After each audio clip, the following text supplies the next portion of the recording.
Hi, everybody. I'm Scott Michlin. We are on the road again with KSJE on the road from Lions Wilderness Park. We're going to be talking about the upcoming Into the Woods production, which is on stage throughout the month of July. Back with that and more in just a moment from KSJE on the road.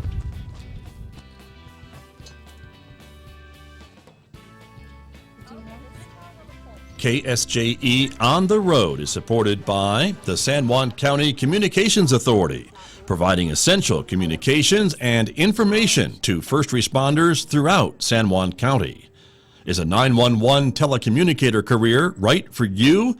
Find out more at 911savealife.com.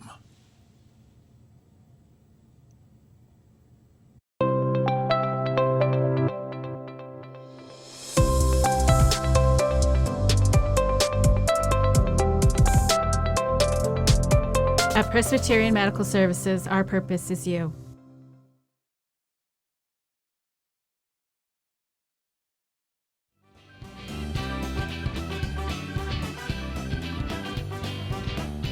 And we're back here at Lions Wilderness Park, and joining me is the wonderful Randy West, who is here, who is the supervisor at the Farmington Civic Center and the brains behind the Four Corners Musical Theater Company. Randy, welcome back to KSJE. Scott, it's always a joy to get to spend a little time with you. Thank you very much. Here we are out in the sun and the wind and the dust of Lions Wilderness Park on a windy afternoon, the day before opening night. That is, and I think we're ready. Okay. We only have 14 days to rehearse these, and last year when we were doing Pirates, we kept getting rained out, and we didn't get to do the whole show all the way through until the final dress rehearsal.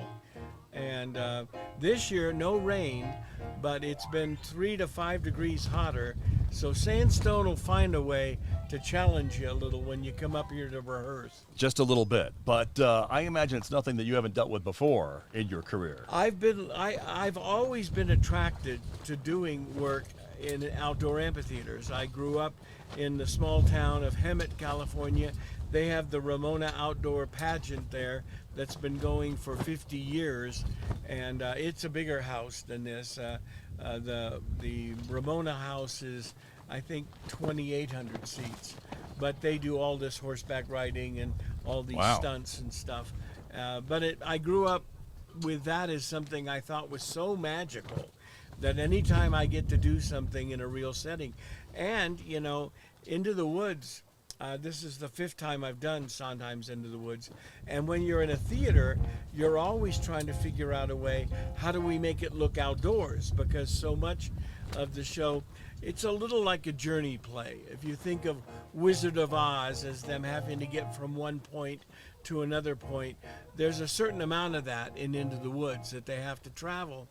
And you're always trying to figure out, in a theater, you've got one definitive space that you've got to make be all these other spaces.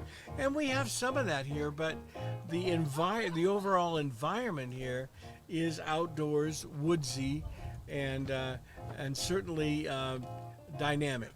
It's a very wonderful place to get people together to try to tell a story. Right, very true. And so what is it about this production that really draws you back to it, to perform it time and time again? Well, it's a very dynamic story, and it has terrific characters in it. And Sondheim, actually, when Steve did Merrily We Roll Along, which was right at the very end of the 80s, very end of the 70s, right into creeping into the 80s, he had done hit after hit after hit in the 70s, and he did Merrily, and it didn't work. And it broke up his working relationship with Hal Prince, and it was a sad story for a lot of people. They thought it was going to run for a long time. And so Sondheim decided he was done, that he was never going to write another musical. And then James Lapine came to him to talk about Just Stuff, and in the middle of it, James Lapine said, "So what are you doing next?" And Steve said, "Well, I don't think I'm doing another musical." And James Lapine said, "You got to be kidding. I mean, you write the best musicals. You have to keep writing musicals."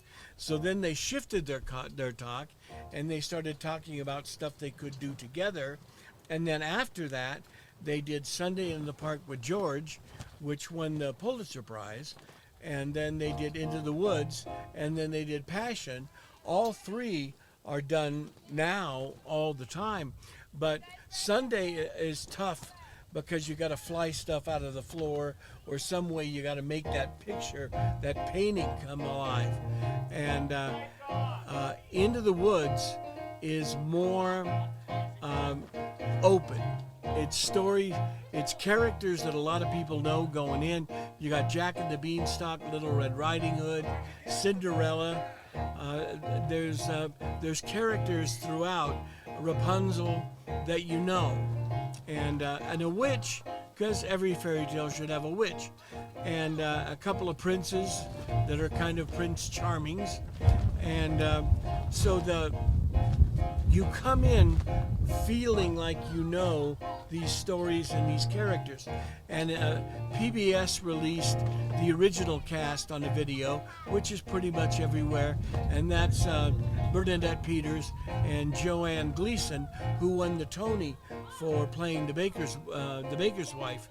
And then after that, Disney filmed the movie, which Sondheim wrote the screenplay to, and that's with Meryl Streep as the witch and a whole cast full of celebrities. So that more people know that. I mean, maybe they know Company too, but Company is loaded with 40-year-old characters, so most high schools can't do it. So most high schools do Into the Woods. So it's a piece that a lot of people know. I know when we announced it, we just had all these people saying, Into the Woods, I love that musical. And I think we're doing honor to Sondheim's vision of it, that we have all these characters. Our core company is really well cast in important roles, and I mean important in terms of acting as well as singing roles. You got to really be able to tell these stories with these characters so that they matter to the audience. And I'm really pleased with the group of actors I have, and they all can sing. We have Shannon Cochran back being Cinderella. She has her PhD in voice out of the Cincinnati Conservatory of Music. And she was our Marion the Librarian and Music Man. She was Mabel in Pirates. She was Lady of the Lake in just last month month in Spamalot, and she's back doing Cinderella now, which has really great and very challenging musical pieces to do. So it's you've got the Wolf and Little Red Riding Hood.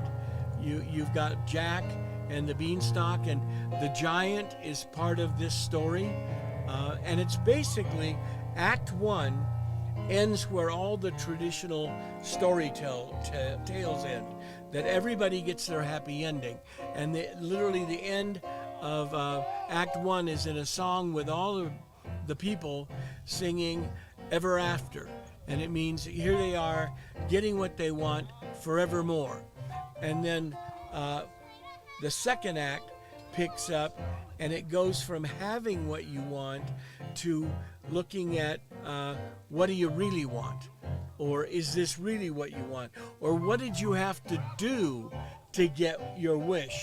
And so it's all about living past the happily ever after part of a wish and looking at what is caused by making those kind of big choices that arrive at your wish. Then you got to live that life, and how is that going to go for you?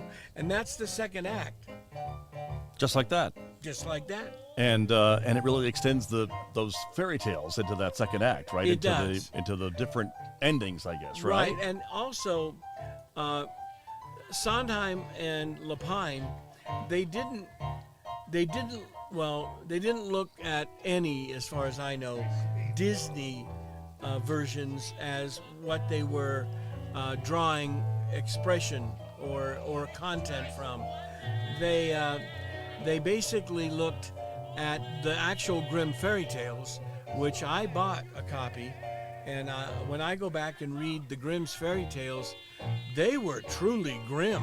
They get pretty grim, that's true. They were, so even when it gets a little dark in the second act, it's really not as dark as the actual source material fairy tales. And then also, there was a psychological analysis book written called Into the Woods. And it talks about the woods as in terms of therapy, or in terms of sorting through what scares you in your life, or what concerns you, or what do you feel you've done that maybe you shouldn't have done, or what attracts you that you shouldn't really be attracted to. And in this analysis book, all of those things are referenced in the woods. So certainly the woods is an unknown place that they're traveling through, but they were also drawing on that psychoanalysis part of woods, which is kind of everything in our subconscious that either attracts us or scares us, or in some cases, both. Interesting. Got it. Yeah. See? So it's got a lot of layers. Right. It does have a lot of layers, as most things do, I think, right? That Right. We in musical theater and other theater and things like that. Well, and art. certainly when I start coaching any kind of a Sondheim musical, I say, well, this is what you know it's about, because this is on the top. Find the thing that's right underneath that that's going in the opposite direction, because I don't know that Sondheim ever wrote a song that only went like that. I mean, I don't think he'd write it if he couldn't find something that was in counterpoint to the main thing. There wasn't enough for him. You know, this was the guy who wrote the New York Times crossword puzzle. This was a guy who loved word games. They used to write full puzzles for people in New York where you lived the murder mystery through an entire night. Now it's before everybody could download something like that on your internet. I mean, these were pretty special things. He loves the storytelling in layers. And so I always tell, actors certainly go for the first and the second layer once you've got that laid in. And for some people, if you've never done the show before, that's maybe after the first weekend. We have 4 weekends here. So after that, go for the third layer. After that, go for the fourth layer. And if you can't find them, come to me. I'll help you explore them. And so what that does is, do you get all of that as an audience member all the time? No.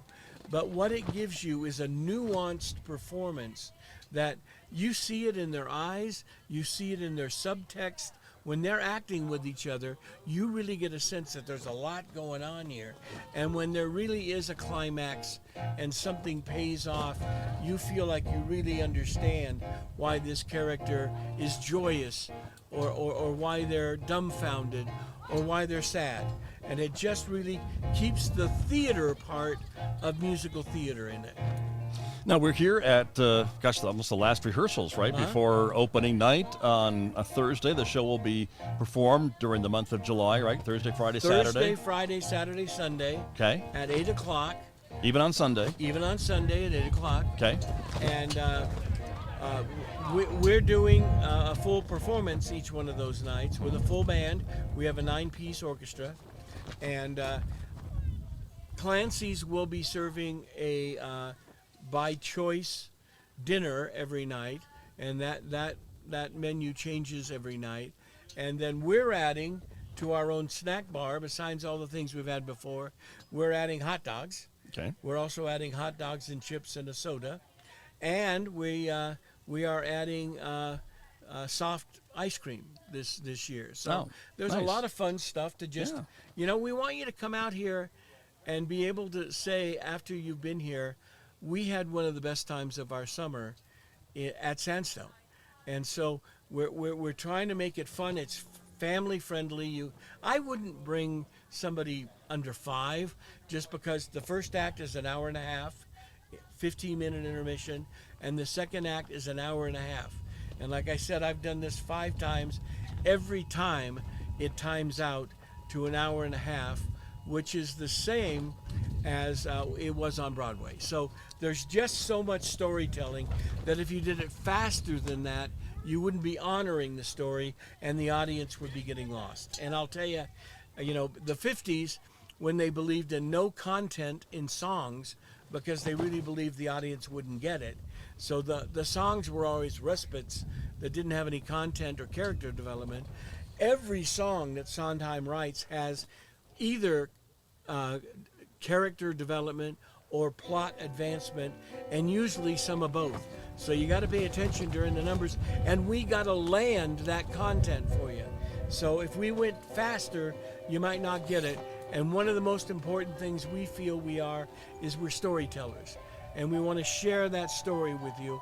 And I'll tell you, when we did Sweeney Todd, I had mothers coming up to me that brought their 10-year-old or their 12-year-old, and they said, we had no idea you could have this much story in a musical.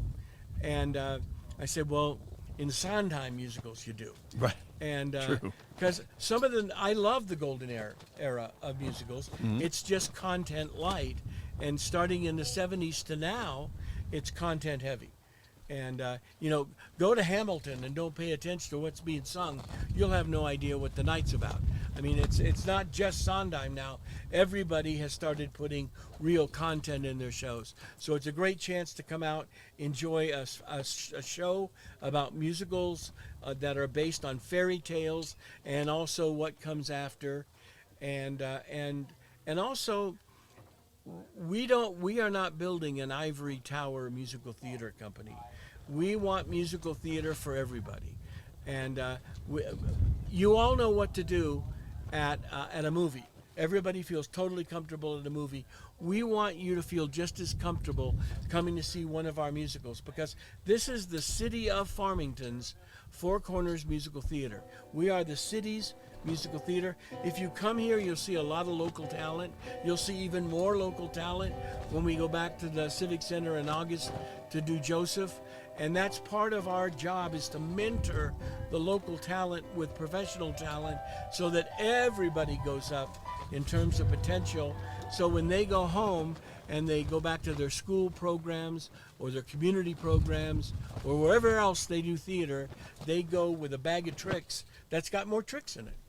Well, and they've been working side by side with some of these professional actors who you bring in from Absolutely. other places as well, and probably learn a little bit from them as they are on stage with them day in, day out during these productions. Tell you, when I send out the contracts for a professional slot in any of the shows this summer, I tell them in the email that has the contract with it, I say, you've been hired for 3 reasons. 1, you are wildly talented. 2, you want to mentor and develop local talent. 3, when you walk in the room, most people would say you're the nicest person in that room. So you're hired for your talent, for your mentoring ability, and because you're nice. And I think if you talk to anybody that's in this company, we run it like a big family, and everybody's welcome in our family. And we consider you, the audience, part of our family. And when we get that energy to go up, because we're throwing energy at you, and then you catch it and you throw energy back to us, that energy builds. And I keep saying, and nobody's built a big argument against it so far, but I think that switching of energies, that combining of energies, is only really caught in really good musical theater as a medium, because we feel you. And when I direct this, I don't say perform to the back wall. I say tell the story to those people that are in that audience that night. And so we want you to be involved, and we want you to take your takeaway to be that was a really special experience.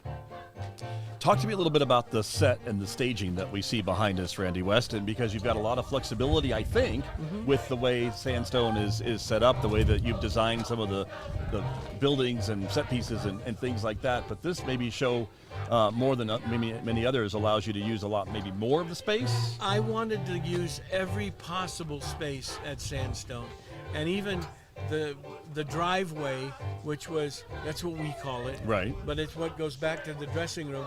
But in the early days, it was where they brought drawn carts over the driveway.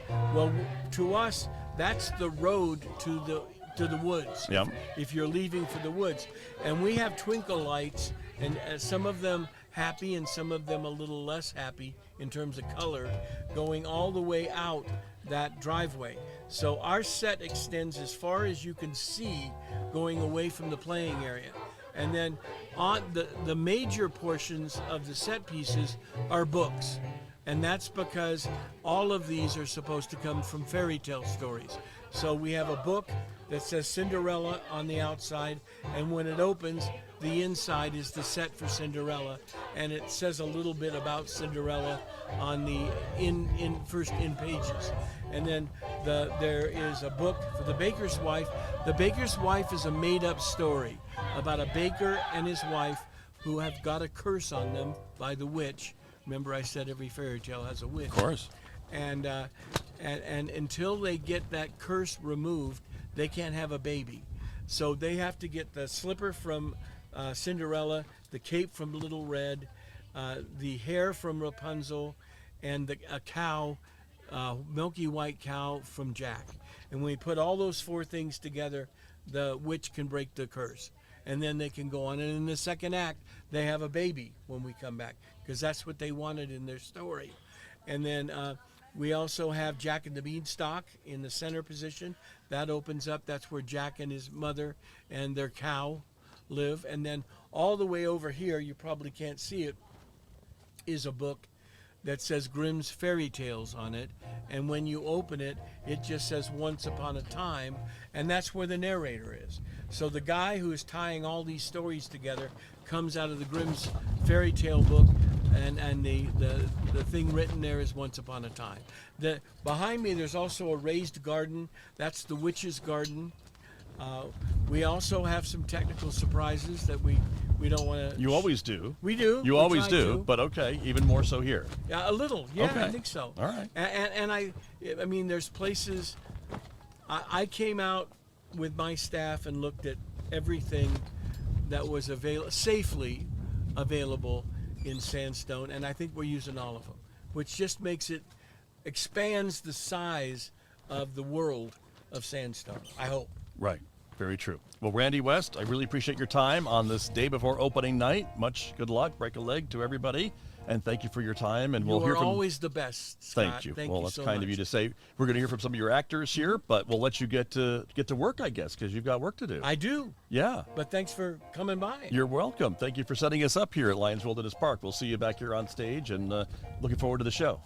Thank you very Scotty. much. You bet. That's Randy West, supervisor of the Farmington Civic Center, my guest here on KSJE. We'll take a short break. When we come back, we'll hear from some of the actors who are performing in Into the Woods here at Lions Wilderness Park.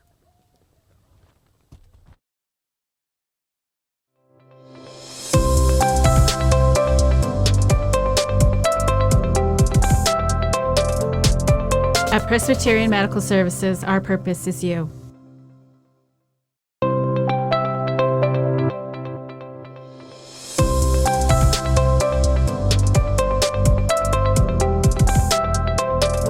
At Presbyterian Medical Services, our purpose is you.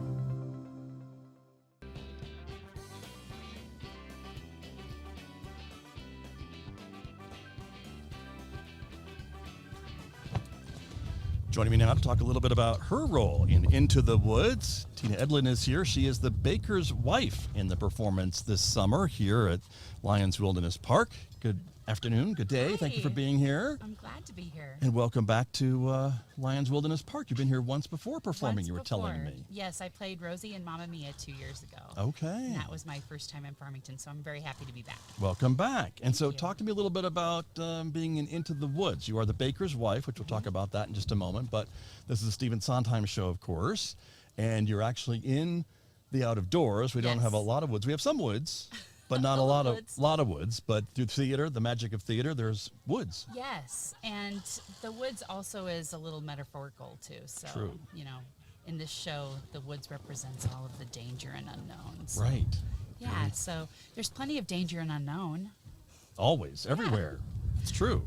And so have you performed in this performance before in Into the Woods and other places? Yes, this is actually my 4th performance of Into the Woods. I've played The Baker's Wife. This is the 3rd time playing The Baker's Wife, and then I directed the junior version in the middle school where I teach in Iowa, and Shannon Cochran, who is Cinderella in this production, was my Baker's Wife. Aha. Yeah. Got you. And so When she was in 7th grade. wow. Okay. Yeah. And so talk to me about this part. Is this one of your favorite parts to play? This is my absolute #1 all-time favorite part to play. I feel like, I know I'm biased, but I feel like The Baker's Wife is the best role for women in musical theater. It has a lot of humor. It has a death scene. Shh, spoiler alert. Oh, uh-oh. It has, a little love scene with the prince, and it has really witty lyrics and fun songs, and also a very touching song too. So I feel like it's got a little of everything. It's my favorite part to play. Randy says that The Baker's Wife is the heart and the head of the show. Ah. Yeah, so keep that in mind when you see it. So a big part, right? Yeah. I mean, you have a lot of lines, a lot of songs, Yes, a a lot of lot. stage presence, all of Yeah. it, right? And a lot of running around. I feel in Act 1 like I'm kind of running laps around the rocks and mountains and set pieces. It's a lot of fun, a lot of action. And what is some of the things to keep in mind about performing outside? I mean, we know here we are. This is the day before opening night, and we're in the afternoon. The sun is Right. high and hot, and it's certainly hotter than it is during the performance. But you have to take that into account, I suppose, right? Yeah, hydration, hydration, hydration. And I'm a ginger, so lots of sunscreen, getting out of the sun and shade. Also, footwear is a different animal at Sandstone. You definitely don't wear your dance shoes on stage here. So we all have shoes that let us scamper around over the rocks, and little different that way. Right. But Very good. it's when the sun goes down, it's beautiful, and there's no space like it. I love it out here. Right. Well, and you all had the best view for the 4th of July fireworks on the 3rd of July. That's so true, we did. We had a great view out here for that. We know that. Well, wonderful. And the whole cast and crew, I mean, they're all gelling together and Yeah. ready to open. Yeah, we're ready. We're gonna peak at perfectly the right time. Very good. Well, thank an you so audience. much Thank for you. visiting with me. Break a leg. Thanks. All those things, and we'll look forward to seeing you on stage. Thank you. You're very welcome. Thank you very much.